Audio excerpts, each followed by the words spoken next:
Pawanji. Welcome back to our everyday sessions. And for those who don't know, we are studying the book Living Hanuman written by Pawanji. And we are studying Hanuman Chalisa. And today it's a chance to study the verse 25, which is nāsai roga, harai pīrā, japata niraṅtara, hanumata bīrā. You destroy all diseases, taking away all the pain. Your mantra heals and releases, chanted in unbroken chain. As I inhale, so, and as I exhale, hum, each and every one of my 21,600 breaths. So over to you, Pawanji. So, nāsai roga, harai pīrā, japata niraṅtara, hanumata bīrā. Nāsai, destroy, you destroy. Roga, diseases. Harai, take away. Pīrā, pain, suffering. You take away all the pains and suffering and you destroy all diseases. Nāsai roga, harai pīrā. Japat niraṅtara, hanumata bīrā. Japat, to chant, niraṅtara, continuously without a break. Continuously chant. Japat niraṅtara, hanumata bīrā. One, Hanuman, bīrā, the valiant one. So, one who continuously chants the name of the valiant one, Hanuman. To such a person, of such a person, you, Hanuman, you take away all the diseases and all the pains and sufferings along with that. Now, please remember that we are looking at the curriculum vitae of Hanumanji, and it is a part of that curriculum vitae. And here it is saying that all the pains and diseases are taken away by him. Now, roga has been defined. We normally understand roga or disease as something that afflicts our body. But the textbook, one of the textbooks of Ayurveda, known as Ashtanga Hridayam, it was written 1300 years ago. In Ashtanga Hridayam, roga is defined as ragadi roga. The whole textbook opens with a prayer to Shiva, saying that we are gripped by rag adi rogan. We are gripped by, raga means attachment, likes. We are gripped by diseases in the form of likes and dislikes. The mind which is gripped with likes and dislikes is ill, technically, according to this textbook of Ayurveda. How does it work? Because the moment you are, not the moment, we are all caught into the tussle between likes and dislikes. And through the likes and dislikes, we divide our reality into two parts. One part that we like, the other part that we don't like. And then the chase begins. We chase what we like. We run away from what we don't like. We are afraid what we don't like can happen to us. We are afraid what we like can be taken away from us, or we may not get it. And that becomes the basis of our fear. And that fear then gradually, keeping our other neurophysiology in a tensed state, higher adrenaline, higher this, that, and it makes us eventually sick. Ayurveda probably is the earliest text where you find a connection between psychosomatic formation of diseases, psychological basis of illnesses, raga adi roga. So here, and out of such diseases, out of such likes and dislikes, suffering arises. nāsai roga harisa pīrā. Pīrā means suffering, pain and suffering. Yoga Sutra says there are 5 roots of suffering, starting from ignorance, ignorance giving rise to egotism. From there, likes and dislikes and fear. These are the 5 roots of suffering. Interestingly, the word for roga or illness in Sanskrit is vyadhi. Vyadhi. And the word for the goal of yoga is samadhi. In fact, not only the goal for yoga, but yoga itself has been known as samadhi. Sage Vyasa, commenting on the first verse of the Yoga Sutra, which says, At Yoganushāsanam. When Sage Vyasa comments on that, he says, Yoga Samadhi. He is not even using the word is in between.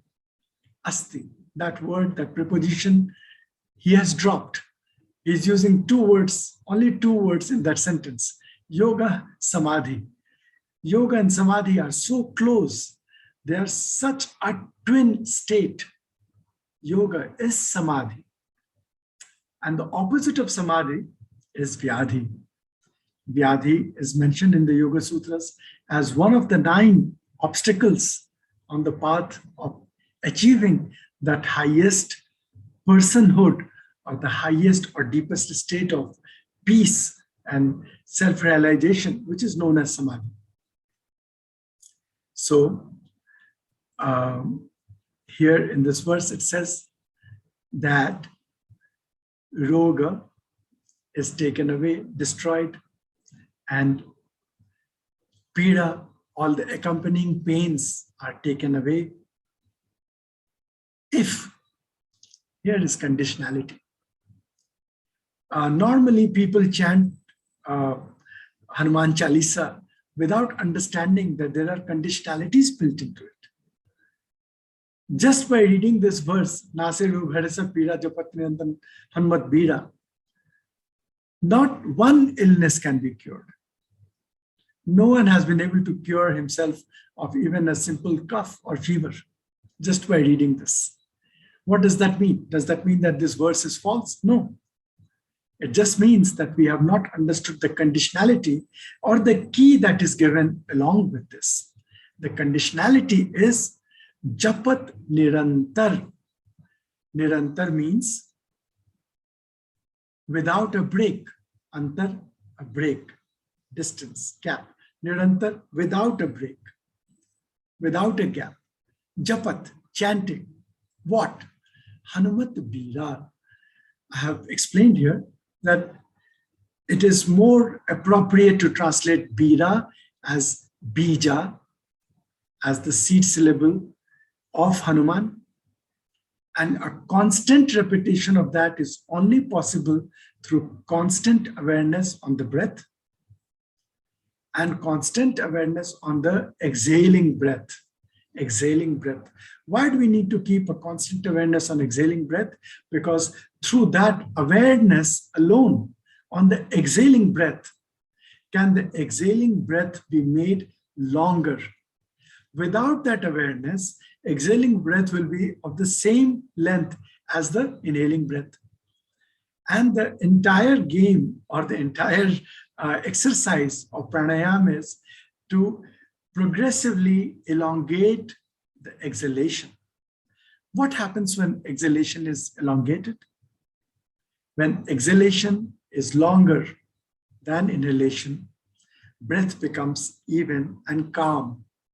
When exhalation is longer than inhalation, the parasympathetic nervous system kicks in. And parasympathetic nervous system stands for relaxation response. The sympathetic nervous system or the inhalation stands for reaction response. Parasympathetic nervous system stands for relaxation response. It controls relaxation response. So the more elongated our breath, exhaling breath, the deeper parasympathetic nervous system begins to function. And the deeper parasympathetic nervous system begins to function, the better, quicker our healing. Healing stems from the parasympathetic response of our body and not out of the sympathetic response. Therefore, now it stitches in that the more we practice breath awareness, the more our exhalations are longer than our inhalation, not in a forced manner, but just through constant awareness and observation. The deeper our healing not only from the symptoms of mental disturbances, which are various illnesses, even they get healed, but the very root of illness, which is the attachment to likes and dislikes. And remember, likes and dislikes are products of our fantasies of the future and phantoms of the past. We discussed in the previous verse, Bhut Pishach. So we have certain memories of certain experiences out of which likes are generated. And then out of that like, there is a fantasy of a future outcome. I have a taste of chocolate as a child. So I get an urge to have another chocolate out of the memory. And with that, there is a fantasy that if I have that chocolate, I will feel exactly the same as I felt then, or even better, even more so. So this Bhut Pisach, which is past and future, gets shed off, falls off, dries off the moment awareness gets into the breath.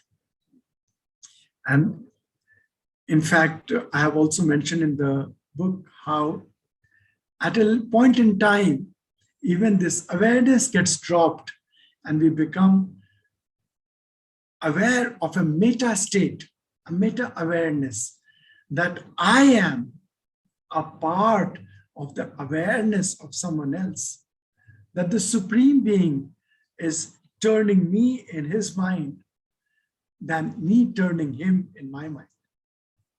That level of relaxation, you can imagine the level of relaxation that comes with that. Even when you say, I need to chant the mantra or chant the seed syllable, there is some kind of a sympathetic response built into it. You have to do something.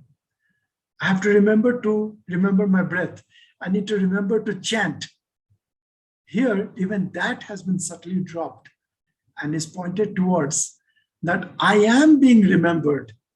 I am only flowing as a remembrance in the meta mind of the cosmos, in the meta mind of the creator. That degree of relaxation is pointed to here. So nāsai roga, harai pīrā, japata niraṅtara, hanumata bīrā, with constant awareness on one's breath, one is led into a state of non-suffering and also non-illness. If only we all could really feel on everyday basis that, the part of cosmos where you said that we are not remembering, we are being remembered by it. We are important enough, or, we are enough in every single way. I think that would solve a lot of pīrās.